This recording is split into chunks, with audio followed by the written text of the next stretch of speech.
신동댕동 신동입니다. 요즘 스케줄이 워낙 바빠요. 저 지금 좀 눈이 피곤해 보이지 않나요? 그래서 뭐가 싫으냐, 바로 드론을 날릴 수 있는 시간이 없다라는 거예요. 뭐 가까운 롯데월드로 비행과 촬영 허가 받아서 왈라라 식구들이랑 짧게 일단은 다녀와 봤습니다.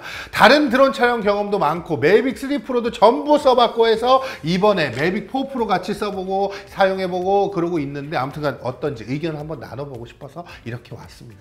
그래서 오늘은 이날 나온 이야기를 종합해서 매빅 3 프로를 쓰다가 매빅 4 프로를 써본 입장에서 느낀 특장점 3가지, 그리고 아쉬운 점도 없으면 좋겠지만 2가지 정도로 정리해서 소개를 하도록 하겠습니다.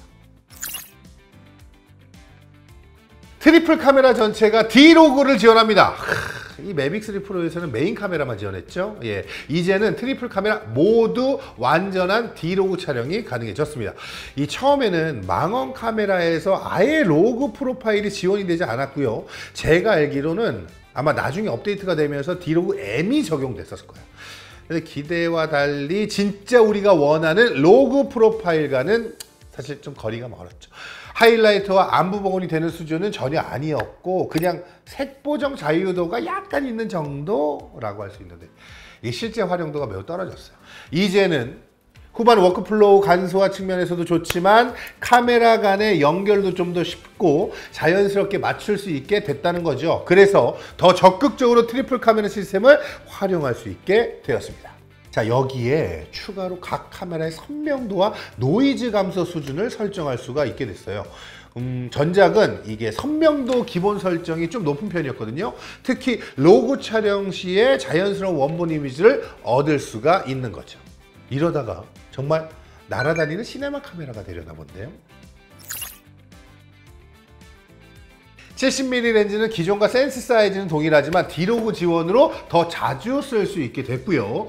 기존에 도저히 촬영용으로 쓰기 어려워서 장소와 피사체 탐색용으로 가까웠던 168mm 망원 렌즈는 센서 사이즈가 커졌습니다. 그러면서 조리개도 밝아지면서 지금은 엄연한 하나의 렌즈로서의 역할을 할 수 있게 됐죠. 특히 이번에 다이나믹 레인지가 최대 16스탑으로 기존에 우리가 12.8스탑이었거든요. 비약적으로 늘렸습니다. 이게 당연히 모든 카메라에 해당되는 이야기는 아닐 거고 메인 카메라만 그렇다고 하더라도, 아니 실제로 촬영했을 때 영상에서 16스탑의 개조를 갖고 있다는 건 솔직히 말이 안 돼. 하지만 어쨌든 제한된 환경에서 동일한 방식으로 측정했을 때 전작 대비 이 정도 향상되었구나 정도로 이해를 하면 되겠습니다. 이 부분이 실제 촬영본을 보면 쉽게 체감을 할 수가 있었죠.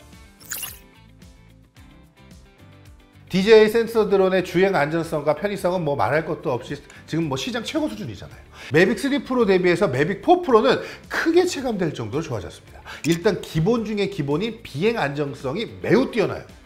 일단 기체가 무거워지고 프로펠러도 커지면서 특히 호버링과 정속 주행 시의 안정감이 크게 좋아졌고요. 이게 실제 원본 푸티지도 흔들림 없이 유지하는 데 도움을 주고 있습니다.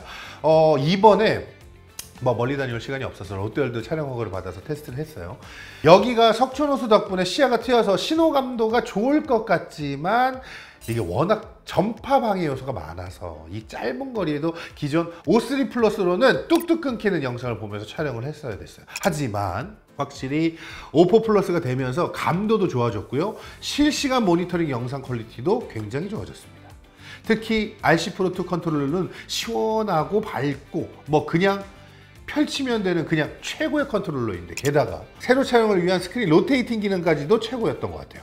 주요 변경점을 요약하면요, 그냥 날리고 촬영하고 편집하는 모든 과정이 싹 다 좋아졌다, 이렇게 요약할 수 있을 정도로 이번에 매빅 4 프로는 전작 유저 입장으로서 만족도가 그냥 큰 것도 아니고 아주 큰 제품이 되겠습니다.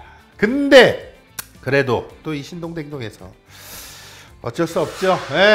아쉬운 점 얘기해야죠.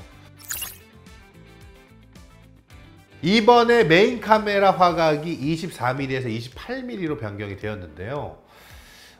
이게 빠르게 이동 가능한 드론 입장에서 이 정도 화각 변화가 큰 의미가 있을까 뭐 생각할 수가 있는데, 그런데 직부감 촬영이 많은 경우에는 이게 제약이 될 수가 있더라고요.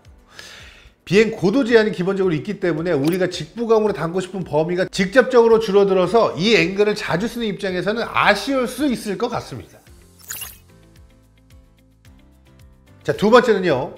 전작에 있던 프로레스 코덱이 사라지고 대신에 오라이 코덱 녹화를 지원을 합니다.